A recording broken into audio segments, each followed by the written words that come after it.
Ուրախ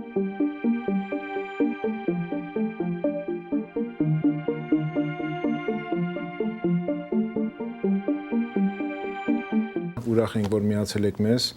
այսօր շատ ծավալուն նյութեր ունենք, պիտի փորձենք այս ժամվա մեջ դասավորվենք,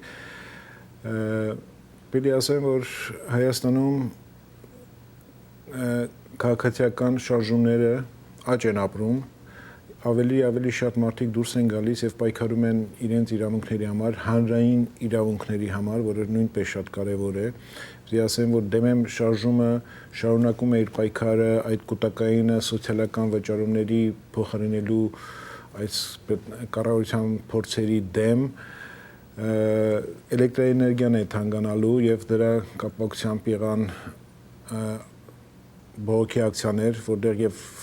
պիտի ասեմ, որ ոստիկանությունը բերման է ենթարկել մասնակիցներին, խաղաղ ցույցի մասնակիցներին, շարունակում է աֆրիկյանների տան պահպանմանը նվիրված ակցիաները,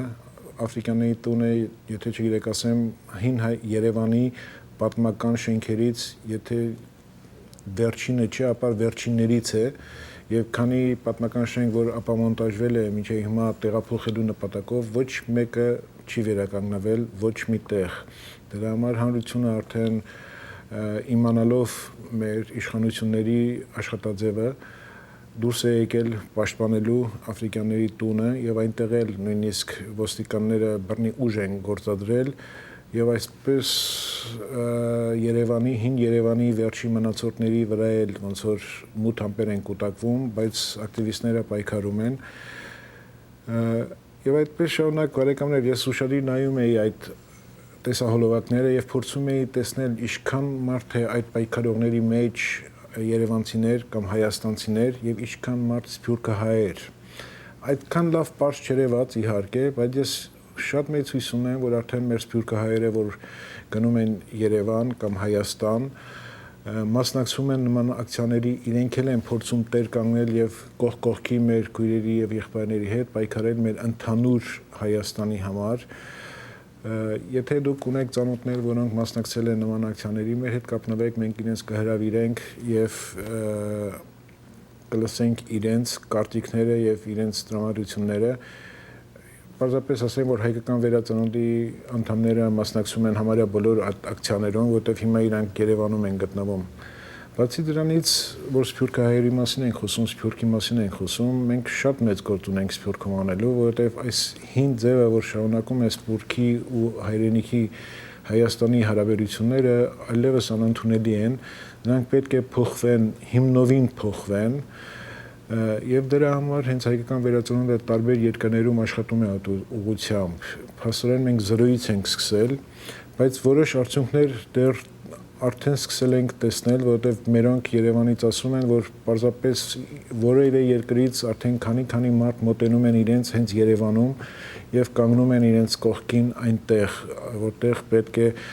քաղաքացիական ակտիվություն ցուցաբերել։ Դա շատ գովելի է, բայց քանակները դեռ շատ փոքր են։ Եվ ակնկալել, որ այսպիսի փոքր քանակներով մենք կարող ենք որակական ինչ-որ փոփոխություններ անել, դա պարզապես անիմաստ է։ Մեզ պետք է մեծ քանակությամբ մարդիկ հասկանան դա, պետք է ինքնադրսևորվեն նման կերպ, քաղաքացիական իրենց դրսևորումը անեն նման կերպ եւ ոչ թե գնան Հայաստան որպես զբոսաշրջիկ։ Այդ աշխատանքների համար նվիրված էր նաեւ մեր Մոսկվայի մասնաճյուղը հունիսի 19-ին, որ միջոցառում ունեցավ։ Այդ միջոցառման ժամանակ Մոսկվայում արդեն մոսկվահայերի համար դա կազմակերպված էր եւ Հայաստանի կոտրվող ողնաշար փաստավավերագրական ֆիլմը ցուցադրվեց։ Եղիա Ներսիսյանը համահայկական բնապահպանական ճակատից եւ նախախորհրդարանի անդամ ներկա է եղել։ Բացի դրանից հայկական վերածնունդը Մոսկվայի մասնաճյուղը հանդես է եկել մի հայտարարությամբ, որի տեսահոլովակը մենք ունենք եւ ուզում ենք ձեզ ներկայացնել։ Խնդրեմ Մոսկվայից տեսահոլովակը։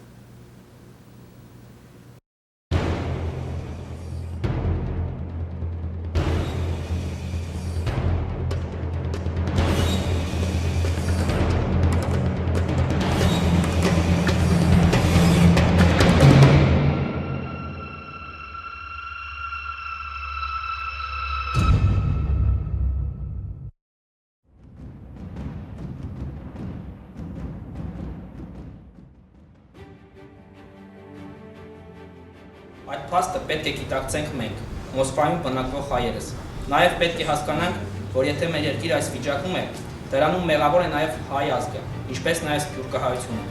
Քանզի 90-ականների սկզբից լքելով մեր երկիրը, ազատ գործելու խաղակարգ շնորհեցինք ազգադավ իշխանություններին։ Այո,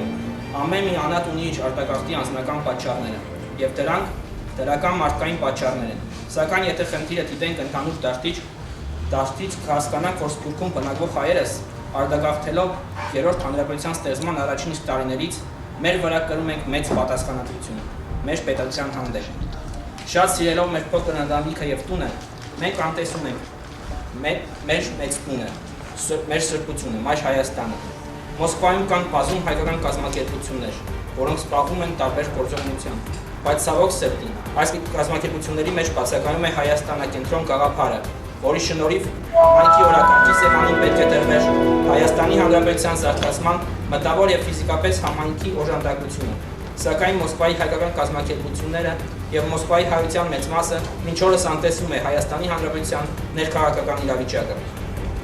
Մենք չպետք է միակողմ պաշտպանենք որևէ երկրի շահերը եւ խառնվենք գերտերությունների հակամարտությունների մեջ։ Քանզի մենք ունենք մեր կարևորագույն հարցերը, որով պետք է մտահոգված լինենք եւ մեր էներգիան ուղենք դեպի այդ հարցերի լուծումը։ Թուրք ոսոխը, չմոռանալով Չարչախից պարտություն Արցախյան պատերազմում, չի դադարում մեր սահմանները կրակի տակ պահել։ Հայաստանում արտագաղթը գնալով աճում է։ Երկրի ռազմական նշանակություն ունեցող օբյեկտները երկրի ընդերքը անօրինական ձևով հանձնում է օտար պետություններին եւ կազմակերպություններին։ Եվ այս իրավիճակում զարմացնում է Ռուսաստանաբնակ եւ հատկապես Մոսկվայաբնակ հայության անտերապերությունը եւ ստրկամիտ օտար պետությունների շահերը պաշտպանող պահվածքը։ Մենք պահանջում ենք հայոց ցեղասպանության մեծ եղեռնի արտարտադը, խոսում ենք Արևմտյան Հայաստանի ազատագրման մասին, քննարկում ենք Արցախի ինքնախնդիրը, Ջավախքի ներկան եւ ապագան, բայց չենք գիտակցում, որ կարևորագույն հարցերի լուծումը եւ պատասխանը ամբողջ հայ ազգի համար պիտի գտնի ազգային անկախ պետականությունը եւ իշխանությունը, որը ցավոք սրտի այդպես էլ չձևավորվեց Երրորդ հանրապետության ստեղծման իսկ օրից։ Մենք Ռուսաստանաբնակ հայերս եւ Մոսկվայի հայերս չենք բարձրացնում ներկայիս Հայաստանի Հանրապետության իշխանությունը անվանվող, բայց ազգադավ քաղաքականության հարցերը։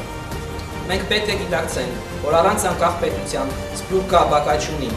Հույսներս ինքներս մեր վրա պետք է լինեն։ Առանց օտար պետություններից օգնություն սպասելու։ Ոչ Ռուսաստանը եւ ոչ էլ Արևմուտքը մեզ չի օգնում։ Միայն հայը կարող է ազգի եւ պետականության ապագան կերտի։ Ամեն հայ պետք է լինի հոգով զինվոր, որը տեր է երկրի ապագային։ Հայկական վերածնունդ շարժման Մոսկվայի մասնաճյուղը բացվել է 1 տարի ու կես առաջ։ Մենք մեր առաջ նպատակ ենք դրել ուղղել համայնքի մտավոր, նյութական եւ ֆիզիկական ուժը դեպի Հայաստանակենտրոն գաղափարը։ Մենք բաց ենք բոլորի համար, անկախ կուսակցական հայացքներից, որևէ այլ կազմակերպության համախոհ մասնակից լինելուց։ Մենք պետք է այս գործը անենք միասին, քանզի միասնական ուժն է միանահար։ Աջակցենք այս բայց նվիրյալ գործում, միացենք շարժմանը եւ միասնական ուժերով նպաստենք նոր որակի պետության ստեղծմանը։ Մենք լինելով քրիստոնյա ազգ, մենք միշտ պայքարի մեջ գտնվող ժողովուրդ, պիտի հասկանանք, որ այսօր մեր երկիրը եւ ազգը դժվար վիճակում է գտնվում։ Հայ մարդը պարտավոր է միշտ պաշտպանել ազգի սրբությունը եւ մեր բարձր հոգեվոր արժեքները։ Միշտ պայքարել ենք ու ելի կպայքարենք, քանզի մենք ենք տերը մեր երկրի։ Շնորհակալություն։ Հիմա այս պաշտպանություն կարող եք թողնել ձեր տվյալները, կոնտակտները։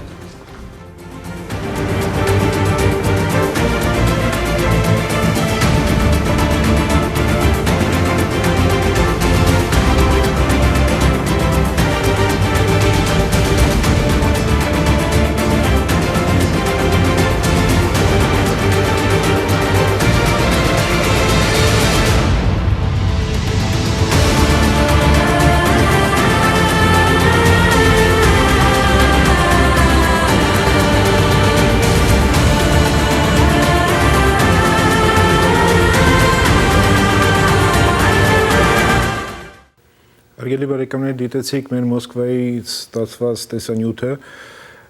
ուրեմն հայկական վերածնունդը Մոսկվայում իր գործունեությունը ծավալել է, ինչպես նշվեց 1.5 տարի առաջ, եւ ինչպես տեսնում եք, Ռուսաստանում նույնպես մեր հայրենակիցները ինքնակազմակերպվում են, հավաքվում են, ստեղծում են եւ հայկական վերածնունդ ցանցային այս կառուցվածքը մեզ թույլ է տալիս, որ մենք ներկա լինենք արդեն 10 երկրներում եւ դա դեռ սկիզբն է։ Իրենք անկախ են գործում իհարկե, որպես բոլոր մասնաճյուղները անկախ են, մենք չենք ղեկավարում մեկը մյուսին կամ ընդհանրապես մենք ոչ մեկի կողմից չենք ղեկավարվում, ամեն մասնաճյուղը իր կոլեգիալ մարմինը ունի, որը ղեկավարվում է իր մասնաճյուղը եւ ունենք համակարգող խորհուրդ, որը բոլոր մասնաճյուղերի անդամներից բաղկացած խորհուրդ է։ Եվ այդպես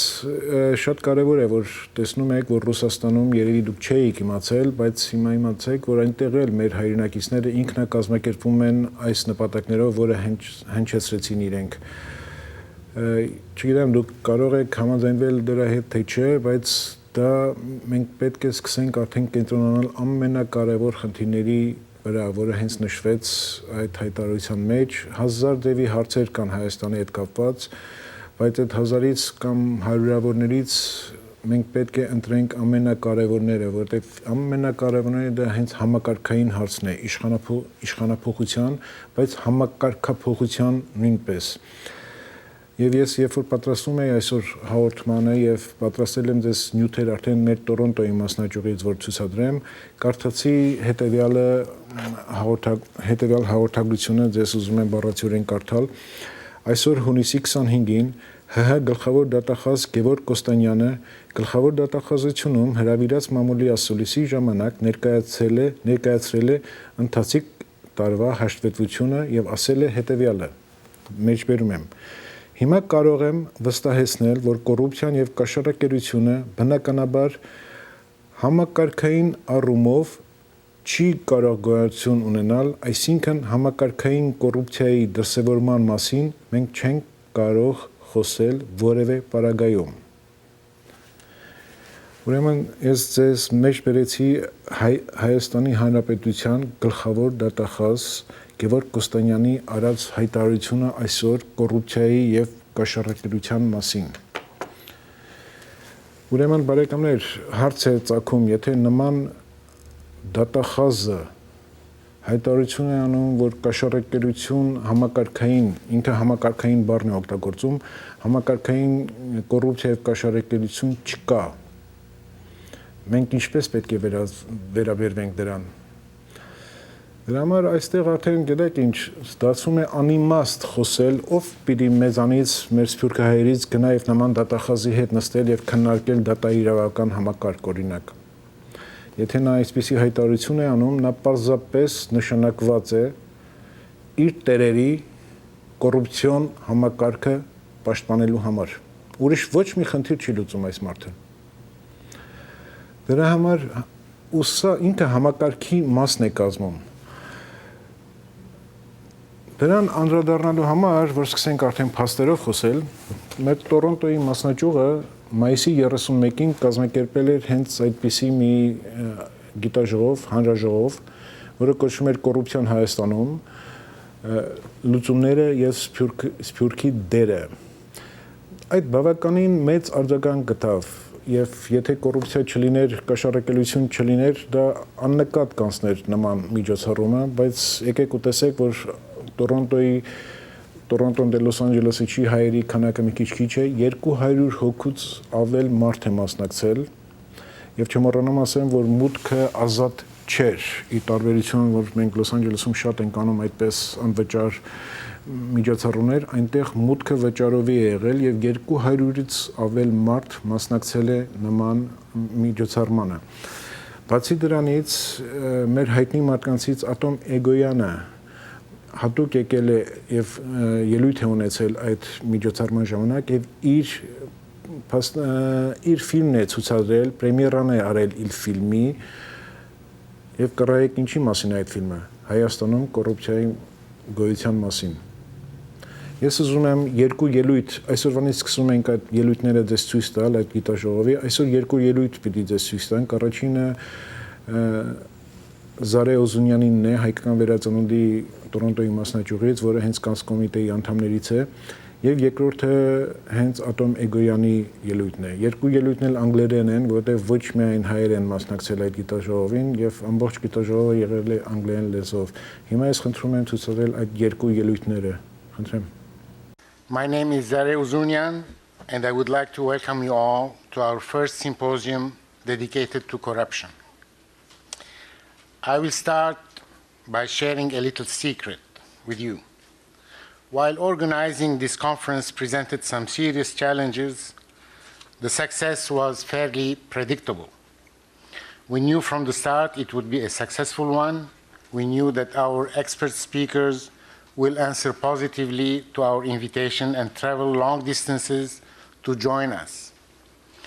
We knew our audience will heed the call and spare a beautiful spring Saturday to participate. We even guessed that other compatriots from other towns will step forward and request to duplicate this symposium in their own town. Indeed, Montreal will organize a similar event next Saturday. The reason for this anticipated response is simple. The theme of the conference is in itself a uniting factor. All of us here this morning are here this morning because we all believe that corruption is a bad thing. It is a bad thing anywhere in the world, and it is a bad thing in Armenia. In fact, it is rather difficult to find anyone who would condone or encourage corruption in any form or at any level. Of course, stating the obvious and applying the right principles of governance are two different things. Today, we will have the chance of listening to various speakers who not only have distinguished themselves throughout their lives as activists in their own fields, but based on their expertise, their engagement, and their personal experiences, will dissect the problem of corruption in general, as well as how it applies to Armenia, our motherland, with its dire consequences on the lives of ordinary citizens. We would like to thank all of our speakers for having graciously accepted our invitation and for sharing their experiences with us. Our wish is to have a fruitful conversation and elevate our discussion beyond the inevitable criticism to a constructive level by proposing possible solutions and by being inclusive of different points of view. Indeed, it is safe to assume that the ultimate objective of everyone in this room is to have a country where the rule of law is equally applied to all, with an independent judiciary system, a country where human rights take precedence over economic or political considerations, where government, civil society, academia, and business work together, hand in hand, towards a solid statehood. While it is true that change can only occur from within Armenia, it is also true that the diaspora can play a crucial role in the search for new Armenia. Our traditional diaspora has done an outstanding job in the past and continues to do so at the present time by preserving Armenianism, Hayabahbanutun, in innumerable communities with churches, schools, and various community centers around the globe, and sparing no effort in defending the Armenian cause, Haytad. Our traditional diaspora has also heeded the call of the motherland during recent crises such as the earthquake and the war in Karabakh. Each and every one of our diaspora organizations is a jewel that needs to be protected at any cost. But today, in addition to these important missions, there is an additional and fundamental issue as Armenia faces an existential challenge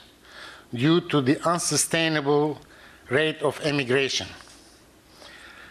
The Armenian Renaissance believes that Armenia's catastrophic depopulation and its underlying causes should become part of the diaspora's agenda. 23 years after independence, the diaspora must actively participate in the effort towards building a stable state. The coming of age of Armenia and the diaspora are symbiotic and closely interdependent. As a matter of fact, we are confident that our traditional diaspora, with all its potential, its political parties, its churches, cultural groups, and other institutions, will not only join, but will be at the forefront of the search for good governance as a basis in nation building and mature statehood. In order to achieve its stated objective of mobilizing the diaspora with all its human potential, the Armenian Renaissance will follow a roadmap consisting of 3 major steps: inform, engage, and act. Today's symposium addresses the first step, information. It would, of course, be unrealistic to expect answers to all our questions in a single day. However, we need to start somewhere and gradually build momentum. The roadmap within Armenia may be even more complex,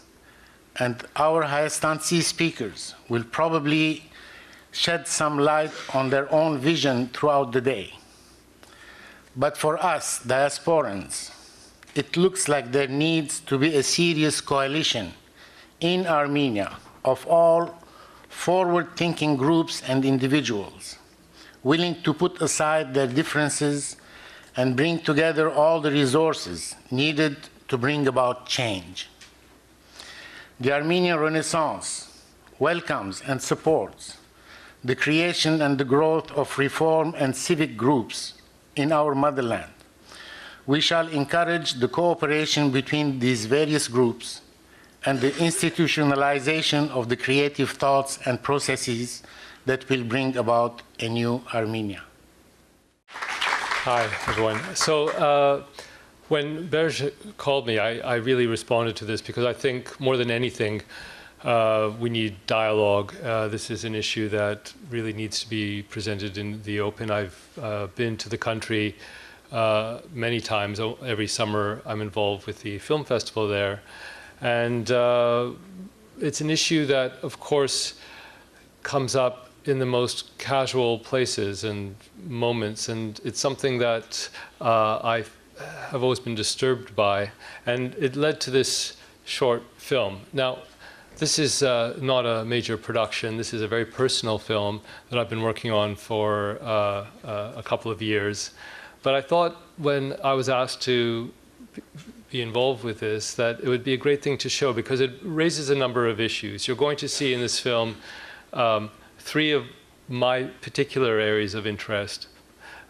The film festival. So it starts off with a scene of a press conference. And in this press conference, there are filmmakers, young filmmakers from Toronto, who are presenting a film at the Golden Apricot. And what we see is the openness with which this actor is speaking about his life. So in some ways, this actor represents the level of transparency and openness, maybe over-openness, that we expect in our culture, where people get to talk about anything and everything is on the table. And this is then contrasted with the translator at this press conference. We understand, you'll see through the titles, works as a school teacher. And she has a very unusual meeting with a parent. And I won't get into the details of that meeting, but that meeting is at the core of this issue, perhaps, when it deals with ideas of where corruption begins and how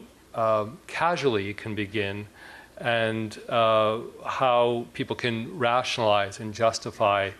the most obscure or the tiniest types of corruption. So we're not dealing in this film, obviously, with the bigger issues. We're dealing with it at a very personal level. And we're also dealing with perhaps the mythology of Hayastan, the mythology of Armenia, and that leads to its title, because it's also looking at what the mythology is as diasporans and as people who aspire to believe in a place because of what is at its core, which is a tradition and a culture we all value very much and want to see preserved. So you'll see these three strands come together in this very, very modest film. It's a work in progress. And again, I hope you can all see it from where you are, and I'll be here to answer any questions you might have. So enjoy it. It's just a way of opening a conversation. Բարեկամներ, եթե 2 ամիս առաջ ինձ ասեիք, որ Ատոմ Եգոյանը գալու է մասնակցել նման միջոցառման, որը վերաբերում է կոռուպցիային, բացի դրանից նա ֆիլմ պատրաստի Հայաստանում կոռուպցիայի մասին, ես կզարմանայի, չէի հավատա, եւ փաստորեն է փաստ, որ նորություններ են տեղի ունենում, նոր մարդիկ են առաջ գալիս, նոր եւ այսպես նույնիսկ անուն ունեցող մարդիկ են առաջ գալիս, որովհետեւ շատ բազ է խնդիրը։ Հայաստանում կոռուպցիան խեղդում է Հայաստանին։ Եվ այսօր լսում ենք Հայաստանի գլխավոր դատախազին, որ կոռուպցիա չկա, այս անհեթեթ վիճակից բարեկամներ մենք իրար հետ պիտի դուրս գանք եւ պետք է կազմավորվենք, կազմակերպվենք այս ցանցային համակարգով, որովհետեւ Սփյուռքը միայն Լոս Անջելեսը չի, եւ մեր մյուս կազմակերպությունները, որոնք պաշտոնական հարաբերություններ ունեն Հայաստանի կառավարության հետ, ես ուզում եմ այս օրինակով իրենց ասել, որ դադարեցնեն որևէ պաշտոնական հարաբերություն Հայաստանի կառավարության հետ, որովհետեւ այդ հարաբերությունները փաստորեն հարաբերություններով սատարում է կոռումպացված Հայաստանի համակարգին։ Սա կարծում եմ կազմակերպությունները կամաց պետք է իրենց աշխատանքի մեջ սկսեն հաշվի առնել, դա իրենց գործն է իհարկե, իսկ անհատները բարեկամներ մենք անելիք ունենք, շատ անելիք ունենք, որովհետև այս փոքր քանակությունը, որ դեռ ակտիվ մասնակցում է Հայաստանի այս նոր շինարարությանը, ոչ մի արդյունքի չի բերի, որովհետև քանակը փոքր է, ֆինանսական միջոցները այդքան մեծ չեն, եւ դուք պետք է ձեր համար որոշում կայացնեք եւ միանաք նման շարժումներին եւ ինքնադրսևորեք ձեր քաղաքացիական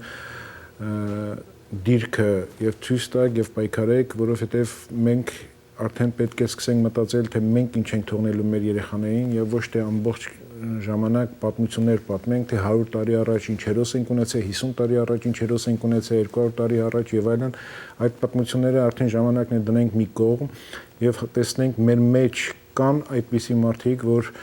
30-40 տարի հետո կսկսեն մեր համար խոսալ, որ մենք փրկում ենք Հայաստանը։ Դա բավականին մեծ երևի հայտարարություն է, բայց դրա մեջ շատ իրականություն կա տեսնելով ներկա իրավիճակը Հայաստանում։ Մենք չգիտենք ովքեր են այդ հերոսները, բայց ես համոզված եմ, որ կան։ Դրա համար ստեղծել ենք այս ցանցային շարժումը, որտեղ մենք կարող ենք գալ եւ դրսևորվել։ Սրանով ես ուզում եմ ավարտեմ այսօրվա մեր հաղորդումը։ Մենք այս սիմպոզիումի մյուս ելույթները մեր հետագա հաղորդումների ժամանակ դեռ պետք է ցույց տանք, որովհետեւ շատ կարեւոր ելույթներ են, շատ փաստերով։ Բարեկամներ, սրանով ուզում եմ ավարտեմ ես այսօրվա հաղորդումը, մինչ մյուս չորեքշաբթի, stay tuned.